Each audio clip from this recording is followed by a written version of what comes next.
Fayette County School Board is expected to discuss a possible tax increase at a meeting tomorrow night. While most of the district's budget comes from property taxes, leaders are looking at potentially increasing the occupational tax. Those dollars come from the paychecks of people who work and live in the county. Parents tell WKYT Investigates it's not a revenue problem, it's a spending problem.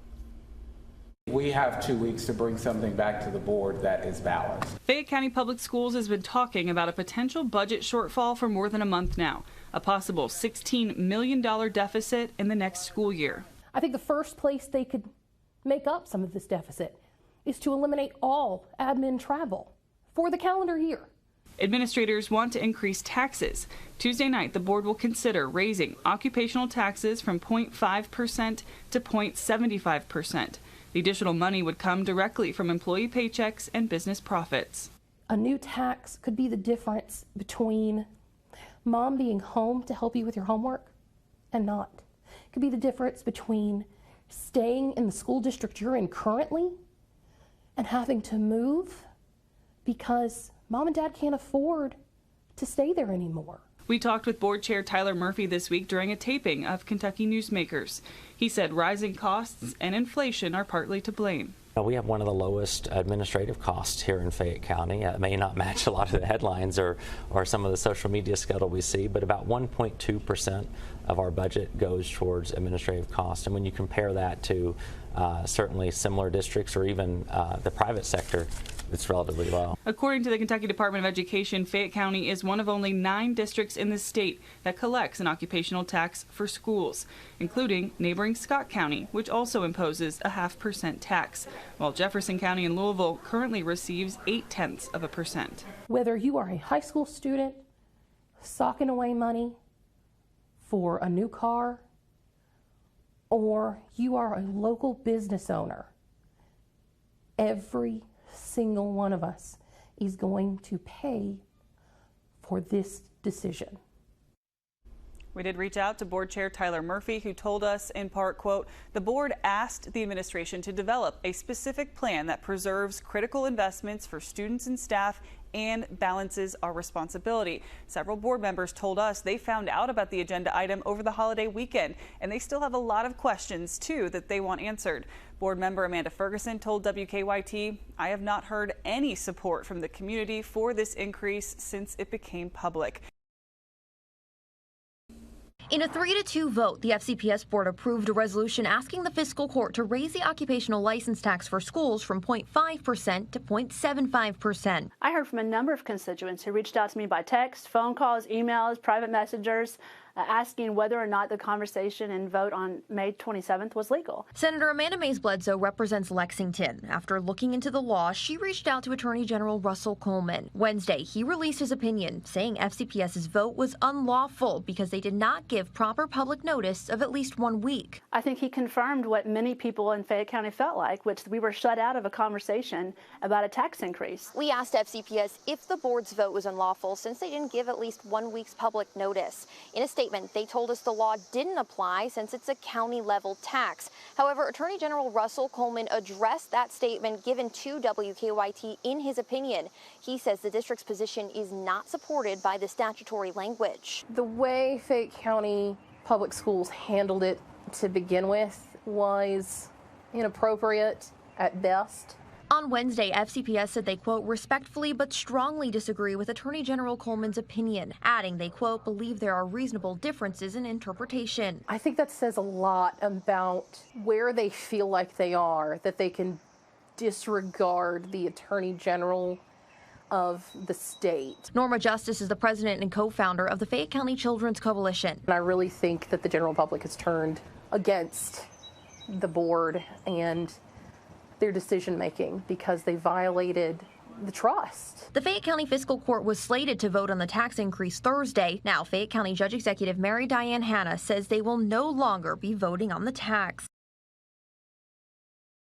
The Fayette County Fiscal Court was slated to vote on the FCPS board's resolution asking to raise the occupational license tax in Thursday's meeting. That was until Attorney General Russell Coleman released his opinion, saying the board's vote passing the resolution was unlawful as they failed to give the required 1-week public notice. Given the Attorney General's opinion issued yesterday and upon the advice of the Fayette County Attorney, fiscal court cannot address this matter as it was presented. In Attorney General Coleman's opinion, he says the fiscal court cannot impose the tax unless it's certified by the school board again, this time in a meeting held after at least 1 week's public notice is given. The district tells me the tax will be on the agenda for their June 23rd meeting. In theory, we have to act on it within 10 days. I don't know if people will be in town in July to act on it, so we will have to see. On their website, FCPS says the fiscal court's role in imposing the tax is, quote, purely procedural. They say its only role is to, quote, adopt, not to debate and approve or disapprove. I asked Fayette County Judge Executive Mary Diane Hanna about this Thursday. Is that the case, or do you guys have an option to say no? Well, in this case, we were able to say hang tight and wait on it, but I have to let counsel answer that. While the fiscal court's power to decide on the tax remains unclear, Hanna says the public's opinion is. I received phone calls, I received emails, and I received texts about it. No one was in favor of it, but I did have one person say she was in favor of it, but she wasn't in favor of the way the process went. FCPS says they will hear public comment again in their June 23rd meeting. That meeting will be virtual. FCPS has repeatedly said that the projected contingency fund for next year was expected to be just under $42 million. Now, this email that I've recently obtained tells a very different story. Sources, including an FCPS board member, tell me Superintendent Dr. Demetrius Liggins sent this email to board members earlier this week. In it, he says internal calculations suggest that that contingency fund will actually be more in the range of $15 to $22 million. That means that the work group's suggestion to pull from the contingency fund to address the district's $16 million budget deficit isn't actually an option. Liggins' email says the contingency amount has been, quote, somewhat uncertain, but they're getting closer to an actual estimation. The final number will be confirmed around August 25th. For context, state law requires districts to have a contingency fund of at least 2% to ensure they maintain financial stability and are prepared for unexpected expenses or revenue shortfalls. FCPS policy requires a 6% fund. The fund is not meant to be spent outside of a true financial emergency. Its use is not automatic and must be approved by the Board of Education in a public meeting. FCPS says the contingency hasn't been touched for the last 5 audited years. That's why the district's Budget Solutions Work Group suggested reducing the fund from 6 to 4%, a solution they were told would free up $14 million. Has the board given consideration of reducing our contingency?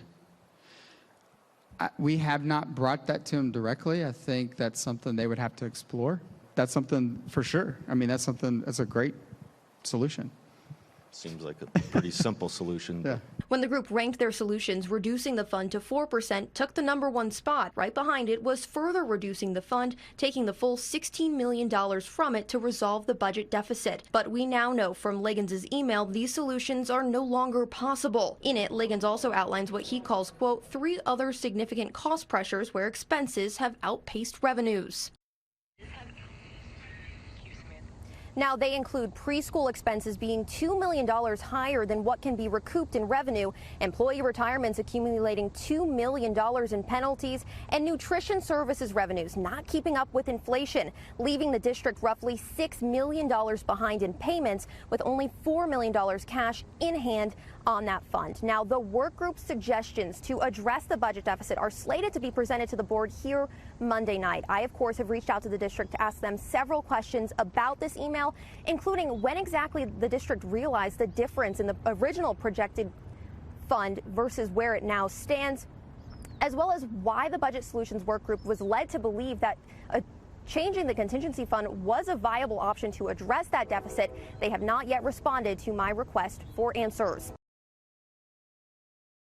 But now to some breaking news in the budget woes for Fayette County Public Schools. In the last half hour, we've learned that new steps the district will be taking because of an expected budget shortfall. Our Kelsey Soto is following this breaking story and joins us now. Kelsey? Well, that shortfall is at the tune of $16 million. And this week we learned dipping into a contingency fund isn't an option because it's much lower than previously estimated. Now, here's what Superintendent Dr. Demetrius Liggins revealed. Effective immediately, he will reassign the financial, accounting, budget, and benefits services departments to report directly to him. A mandatory hold on filling any district office vacancies. They're going to limit out-of-state or overnight professional development travel. They will pause all unnecessary unless they are directly related to health or safety needs, and that is regarding any construction projects. They're also going to hire retirees only for substitute teaching roles, and he's also launching an internal review of both current and past financial procedures. Now, the Education Board meeting is this coming Monday at 6 o'clock. The budget is already planned to be discussed. They're continuing to closely follow Fayette County Public Schools budget issues. The district faces a $16 million budget deficit. WKYT Samantha Valentino has uncovered that the district's contingency fund is also projected to be up to $20 million less than originally anticipated. Now, an email Superintendent Dr. Liggins sent to board members reveals what he wants you to know about the district's budget challenges. WKYT Samantha Valentino is walking us through those talking points that Liggins sent to board members. In an email, Superintendent Liggins lays out talking points for board members when discussing the $16 million budget gap with community members. He says the goal is to, quote, ensure we are sharing consistent, factual information about the financial challenges facing our district, how we arrived here, and the steps being taken to address them. Liggins lists several reasons: enrollment shifts, benefit costs rising, higher compensation expenses, inflation in operations, and flat state funding, despite rising costs and new unexpected pension invoices. Liggins says there have been shifts in district enrollment. While there's slower growth overall, there are higher numbers of students requiring more costly services. He lists special education, English learners, and pre-K as examples. Additionally, he says new school openings add, quote, millions in fixed costs without offsetting closures. Under high compensation expenses, Liggins says recent pay adjustments for all employee groups resulted in unpredictable increasing in experience level and higher salary, teachers and staffs, and fewer vacancy savings. Liggins also cites rising benefit costs. He says health insurance is up 9% for fiscal year 2026, along with what he calls $2 million in pension catch-up. The talking points also list, quote, key messages for the community. These include that these challenges stretch far beyond K-12 education, citing that UK and local nonprofits are also feeling the pinch due to the current financial climate. Liggins says, quote, transparency and community collaboration are essential as we address these challenges together.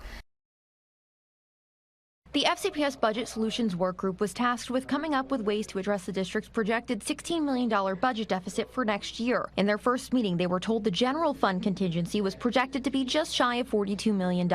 They ranked 10 solutions. Most popular was reducing the contingency from 6 to 4%. They were told this would free up $14 million.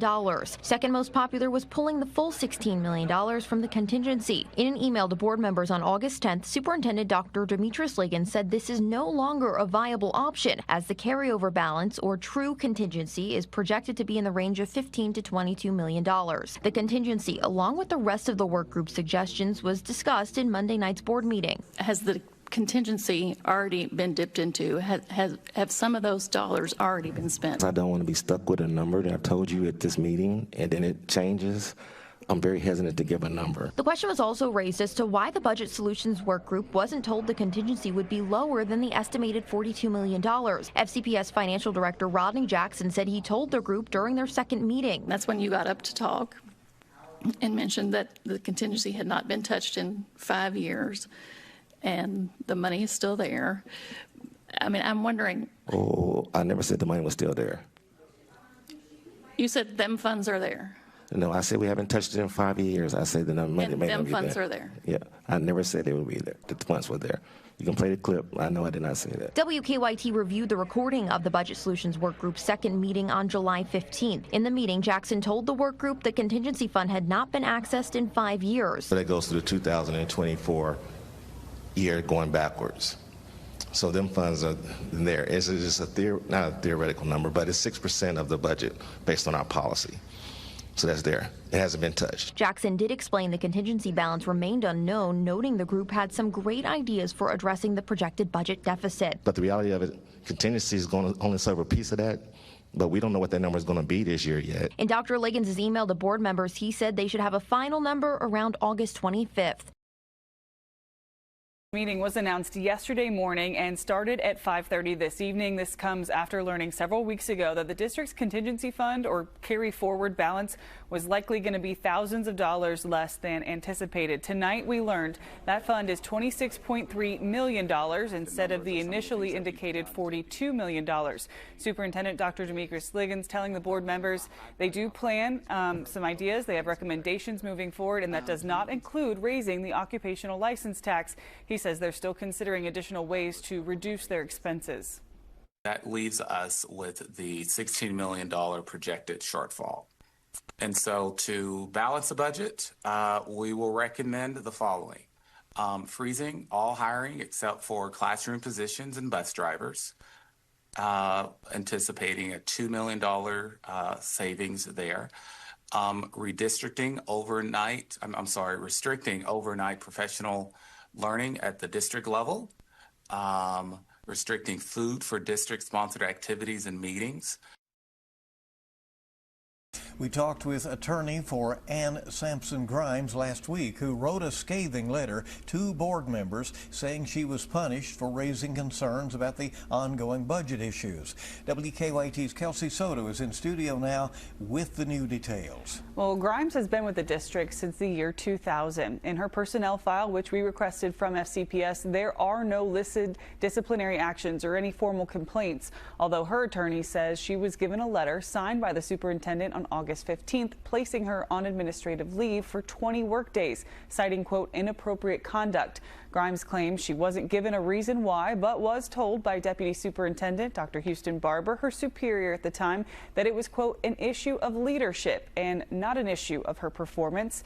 In that letter sent to board members, Grimes' attorney says Dr. Demetrius Liggins called her on August 19th, several days after she was placed on leave, and advised her that he, quote, knew we weren't supposed to be talking, again reiterating that it was unrelated to her performance. Also in her personnel file, Grimes just signed a new contract on June 18th for the current school year. She lists previous employment with the Kentucky Department of Transportation, Department of Education, Division of Forestry, Anderson Board of Education, and Mercer Circuit Clerk. Now, part of the Employee Code of Conduct signed by all staff says workers shall communicate truthfully and honestly and ensure that all records, disclosures, or other communications are complete, fair, accurate, timely, and understandable to the best of his or her knowledge. Just yesterday, we brought you a WKYT Investigate story about Fayette County Public Schools salaries and the impact on the budget. Tonight, WKYT's Kelsey Soto takes a look at district spending as researchers are now weighing in on the data. It has been a scramble for leaders to come up with a plan to shore up a $16 million hole in the projected budget.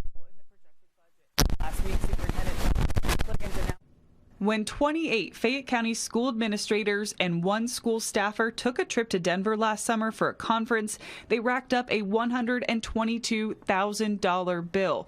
The same month that trip was approved, March of 2024, 120 employees total were sent on trips. 60% of them work in the John D. Price building.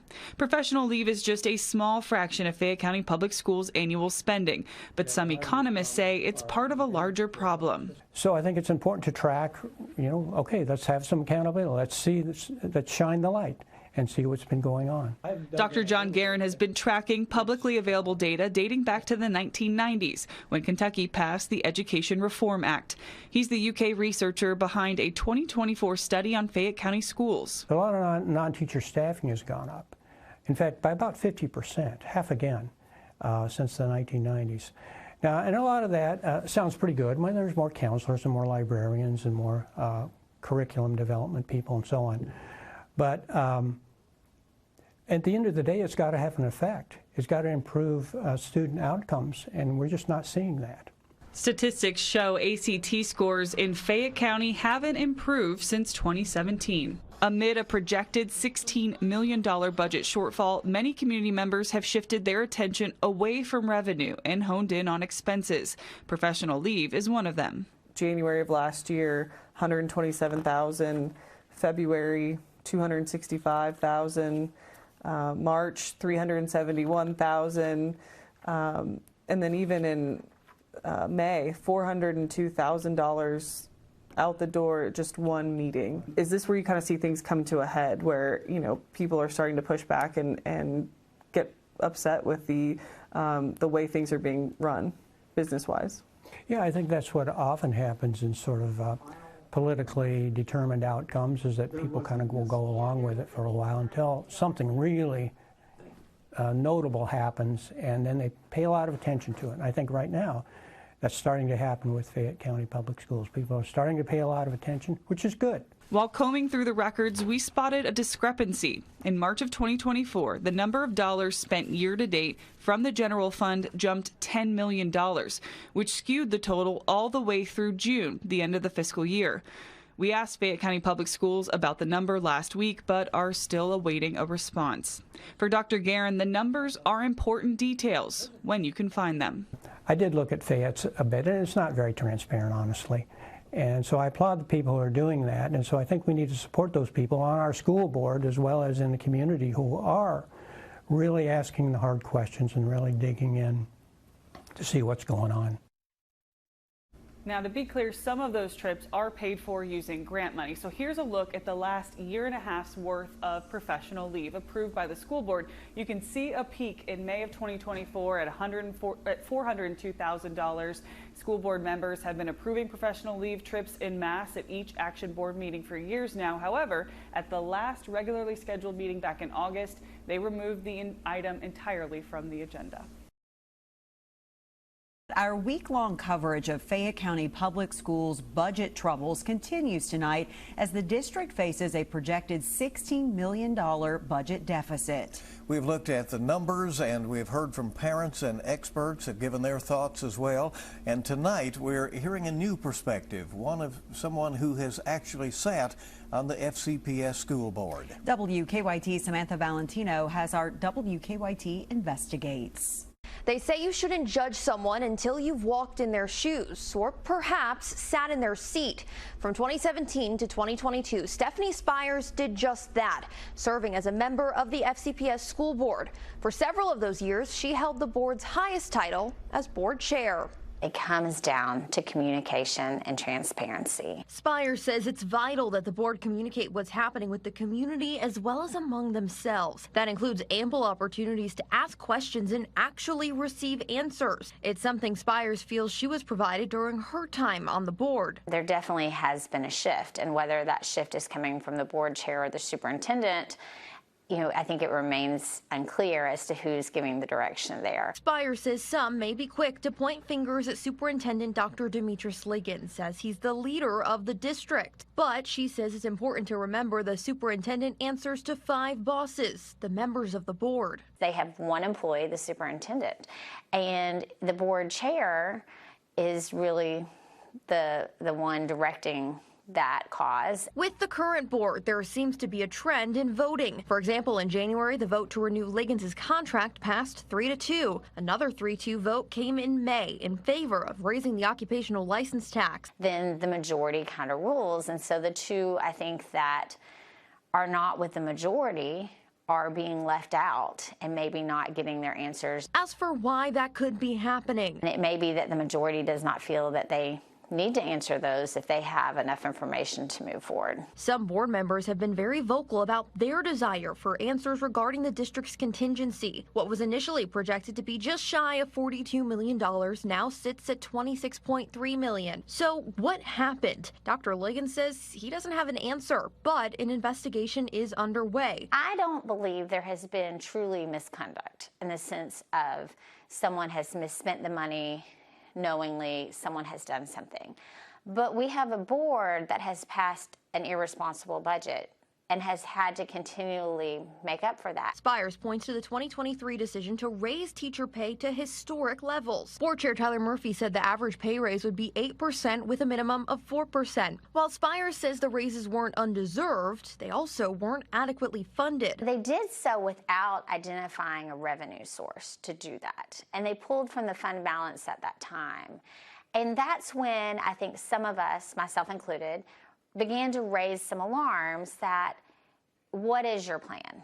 And I think This board just kind of pushed it aside. If the board didn't know or understand what they were approving, Spire says those questions should have been asked then. They need to be accountable for the fact that they passed a budget that was not sustainable. And here we are 2 years later, suffering the consequences of that. In Lexington, Samantha Valentino, WKYT.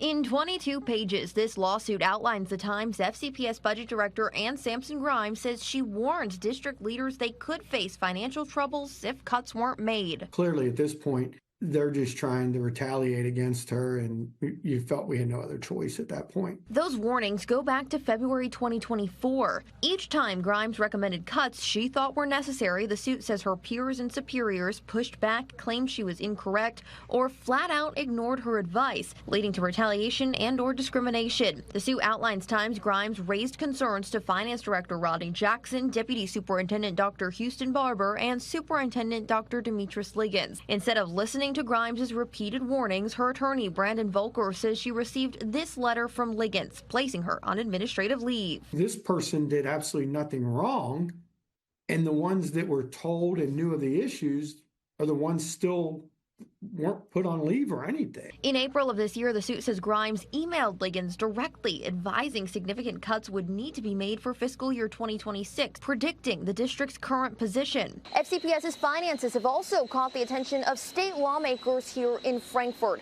Dr. Liggins has been summoned to appear before the Interim Joint Committee on Education on Tuesday to provide an update to the district's budget. I feel like there's a lack of transparency, a lack of really understanding exactly where those tax dollars are going.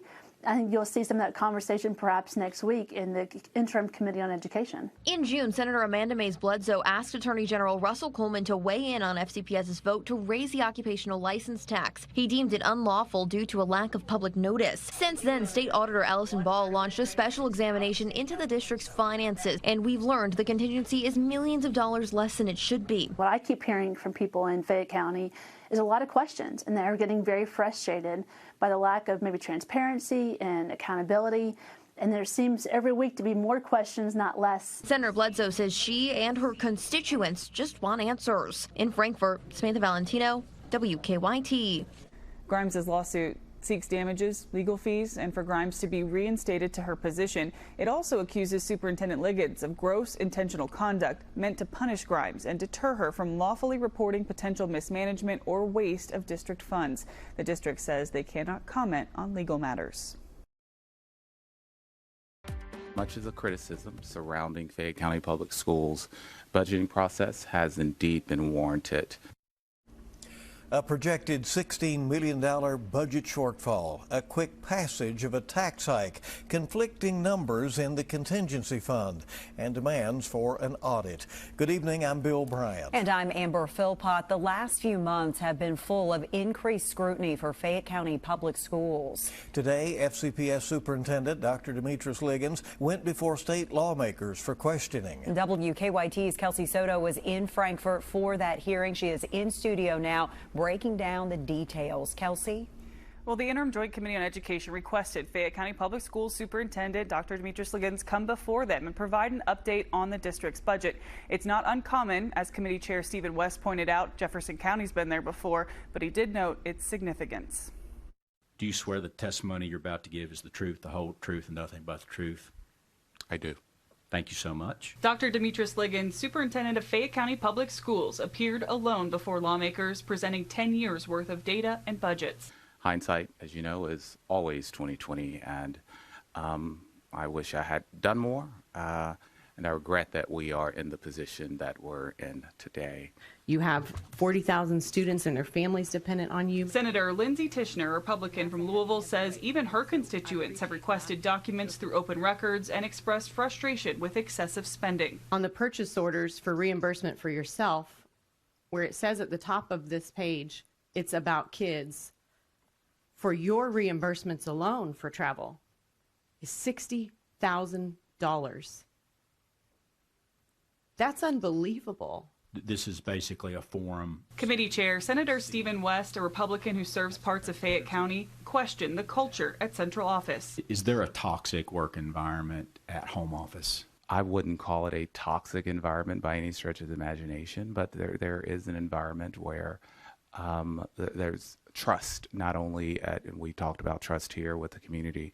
I think there's some trust issues that are occurring in the leadership level of the district as well. Ask you a couple questions? Please, we got to get back to prep for a board meeting tonight, but if you'll give me your card, we'll reach out. Okay. We were able to talk with 2 board members after the hearing about their takeaways. As frustrating as it has been for the community, I think it's been equally frustrating for families, for our teachers, for our staff, and I was elected to represent everyone, and if I could be here, I want to be here to truly get the information firsthand. Is this movement in the right direction?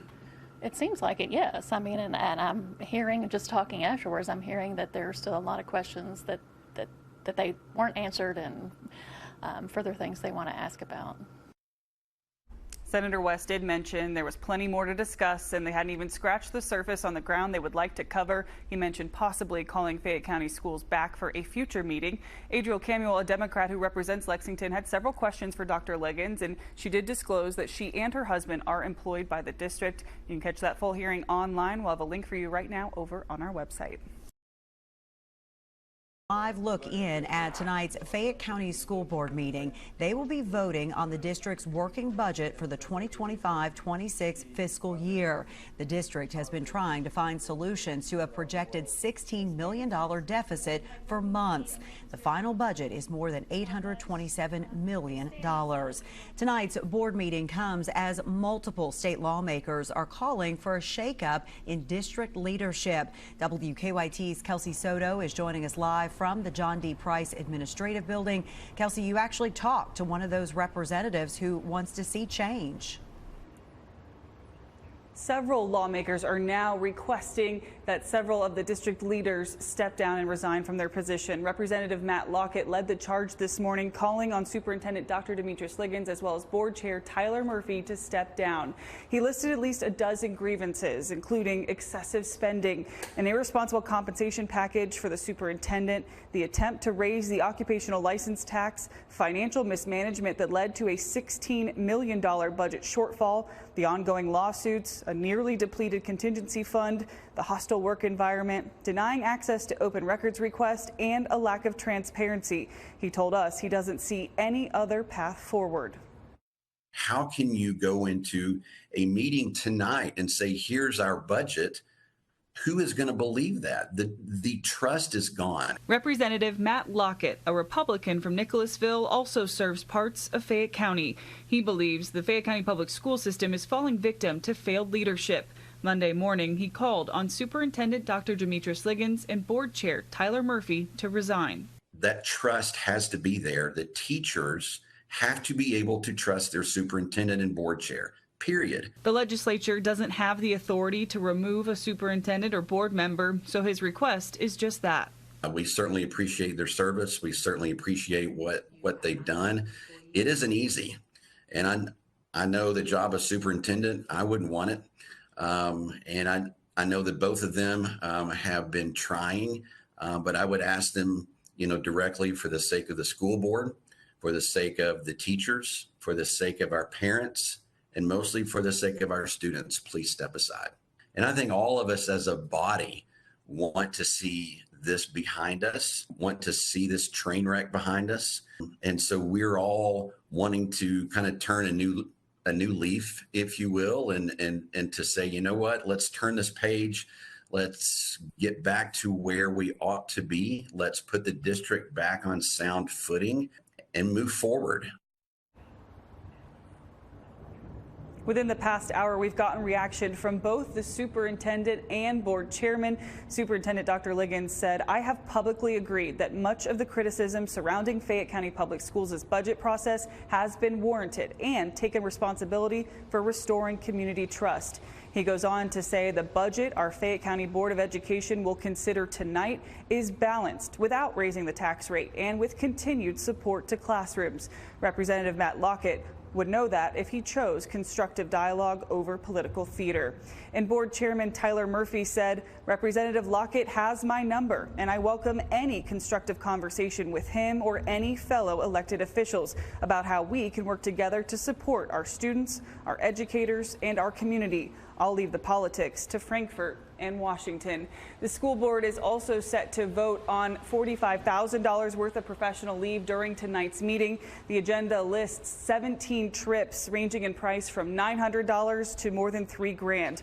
All but one of them will span multiple nights. Most of the trips on the agenda will be paid for with grants by a third party, or it'll be coming out of the employee's own pocket.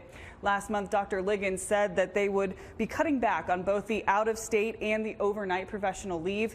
So far this year, the district has spent $153,000 on trips. About $37,000 of that is from the general fund. And tonight, WKYT Investigates Samantha Valentino sits down with Grimes' attorney and uncovers new internal emails from district leaders. These are numbers.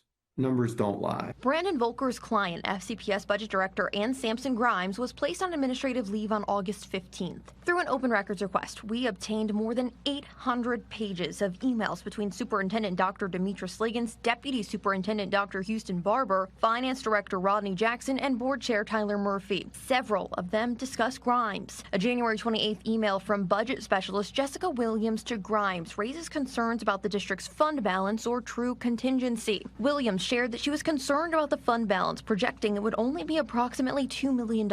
Williams wrote, quote, without significant reductions, the available funds for contingency will be less than both the state requirement and FCPS's internal policy. Williams sent the email to Rodney Jackson in August. He asked her several questions, including why Grimes didn't communicate the concerns to district leaders or the board. In this 70-page letter Grimes' attorney sent to WKYT Investigates this week, she outlines the many times she says she warned district leaders about their contingency, going all the way back to last year. I've provided where she told them numerous times, she told them the amounts. On August 14th, one day before the decision to place Grimes on administrative leave, Jackson forwarded the thread between him and Williams to Dr. Barber. Please see the attached and read thoroughly. Additionally, please see the email commentary below. Disturbing, to say the least, Jackson wrote. On August 15th, Dr. Barber asked HR to place Grimes on leave, quote, effective immediately, pending an investigation based on new information received yesterday. Volker says the findings of that investigation haven't been shared with him. However, Grimes has since returned to work remotely. Presumably, they didn't find anything. FCPS has repeatedly denied our request for comment on Grimes' claims, saying they don't comment on legal matters. In Lexington, Samantha Valentino, WKYT.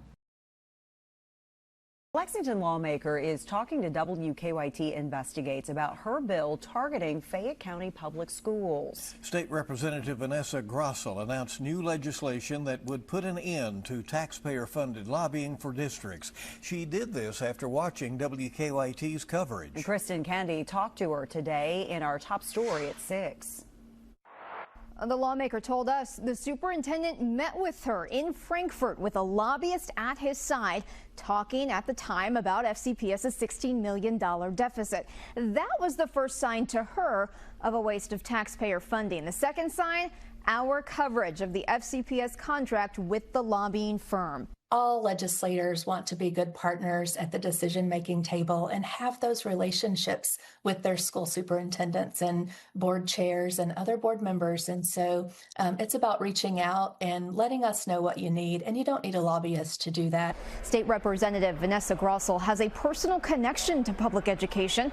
Her mother was a superintendent of Floyd County Public Schools. I also taught in Fayette County for 4 years, from 2011 to 2015 at Wellington Elementary. And so, I see the hard work that teachers and administrators do at the school level day in and day out. And I want them to know that we want to support them. We want to give them more resources. And, applying this law to the state would just help us do that. The law she's proposing would prohibit districts from using public funds to hire third-party lobbyists. There are only a few large districts with budgets big enough to pay for them. FCPS is one. I see no reason why a school district would need their own lobbyist because they do have a number of resources and organizations like KEA. WKYT Investigates found out FCPS paid a lobbying firm $38,000 to promote a failed tax increase. Not all board members were aware of that contract.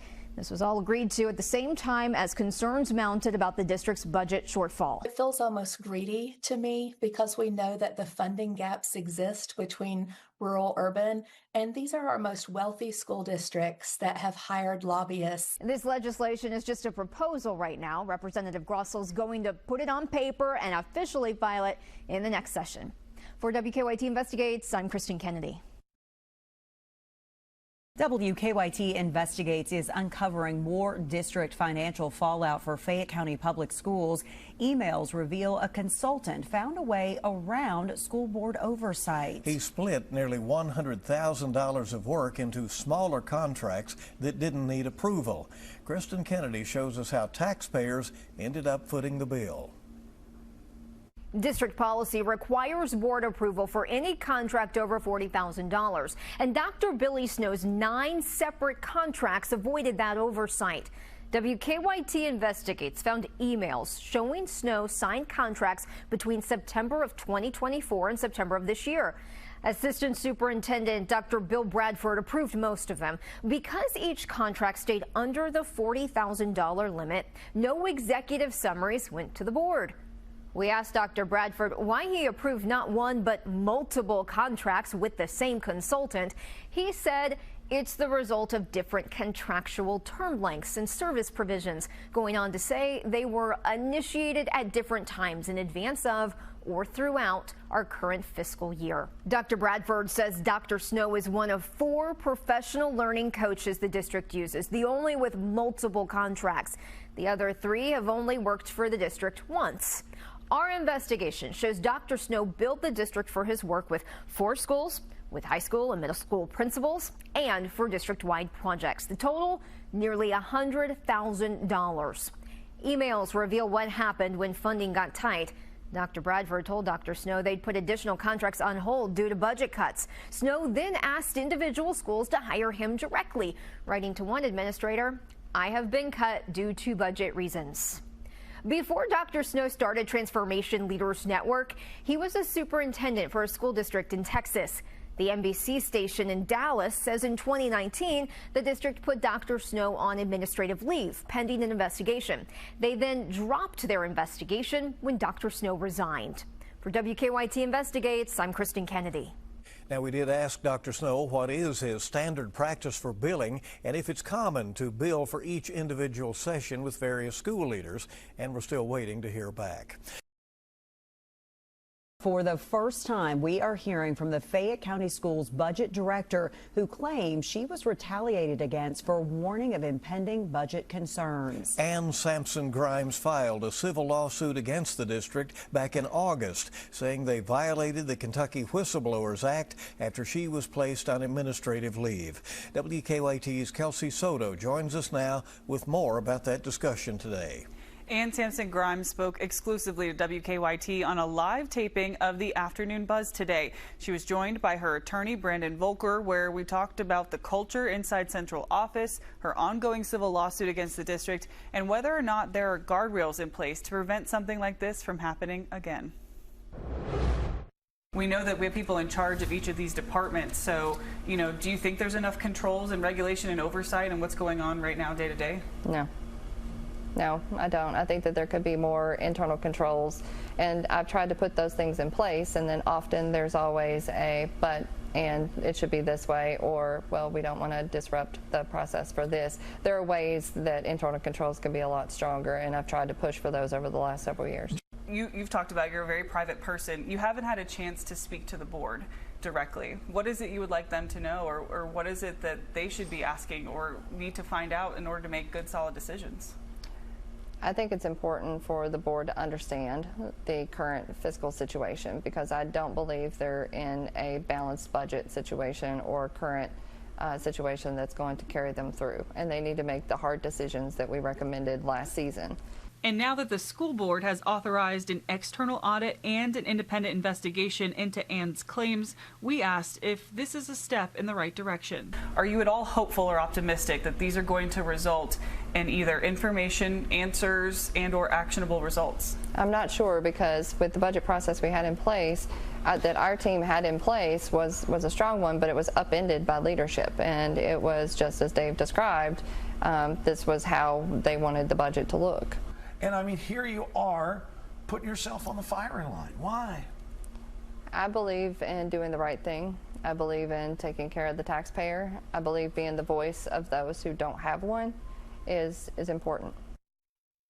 While Ann has returned to work, her attorney is asking that she be reinstated to her previous duties. Right now, she's working remotely and is locked out of Munis, which is their accounting and budgeting software. In the meantime, she has been assigned special projects to work on. Our WKYT Investigates team has been digging into Fayette County Public Schools finances for almost a year now, from their spending on administrator travel to the announcement of the $16 million budget deficit. For months, we have been unable to sit down with Superintendent Dr. Demetris Liggins despite repeated requests. Well, today, WKYT Samantha Valentino surprised him at a news conference and was granted just a few minutes with him. It's tonight's WKYT Investigates. We try to be as transparent as we can. That was on July 15th, the last time we sat down with Fayette County Public Schools Superintendent Dr. Demetris Liggins. Since then, we've had interviews canceled, denied, and even requests ignored. In September, the district canceled a scheduled appearance by Dr. Liggins on Kentucky Newsmakers with WKYT's Bill Bryant at the last minute. On October 9th, I requested to sit down with Dr. Liggins sometime this month. Last week, I was told he wouldn't have time for any interviews through the end of the year. We finally got to ask Liggins just a few of our questions, but we had to come here to Mary E. Britton Middle School to do it after a public press conference. Thank you all for being here. This year, we learned the district faced a $16 million budget deficit, and months later that the contingency was $26.3 million, instead of just shy of $42 million, what it was initially projected to be. Dr. Liggins has previously said he wasn't as involved in the finances as he could have been, something he wanted to change. Do you feel like that was intentional on somebody's part, that you were lied to or information was intentionally withheld from you about the district's finances? No, that's not necessarily the case. It's a large organization. I have lots of people that work in lots of departments that work on our budgeting and our finances, et cetera. And so I think it was just a communication issue. It didn't rise all the way to the top. Last week, lobbying firm Piper Smith publicly cut ties with the district, cutting short a contract that was set to run through June 2026. The firm told us in part, quote, the move was necessitated by the district's repeated struggles to provide accurate information to our firm, the press, and the general public. If the lobbying firm on your payroll says they can't get accurate information, what's your message to community members in order to get them to trust that you will give them that accurate information? Well, all information that has been put out there, with the exception of our contingency fund, which was, when we found it out, we shared it. And so no one has intentionally put out any bad information. I'm not exactly sure what Piper Smith is talking about. Dr. Liggins says the district has gone, quote, above and beyond to ensure transparency. I don't know of any district that has put out more information than we have, and we'll continue to do so. I'm more than happy to be as transparent as we possibly can be. On transparency, I asked Dr. Liggins about our repeated attempts to sit down with him. I have to ask, it kind of seems like you don't want to speak to WKYT or myself. Is that the case? Well, here I am right now on camera with WKYT. I do have a very, very full schedule. It is something that I'm working again. I'm being very involved, a lot more than normal, in the day-to-day operations when it comes to our finances, when it comes to our budget. And so that's a whole nother level of responsibility that I've taken on. And so I'm more involved in the day-to-day aspects. But I'm more than happy to speak to our media partners when time permits. Well, I just wish we didn't have to sort of ambush you here. I try to set things up in advance. In Lexington, Samantha Valentino, WKYT.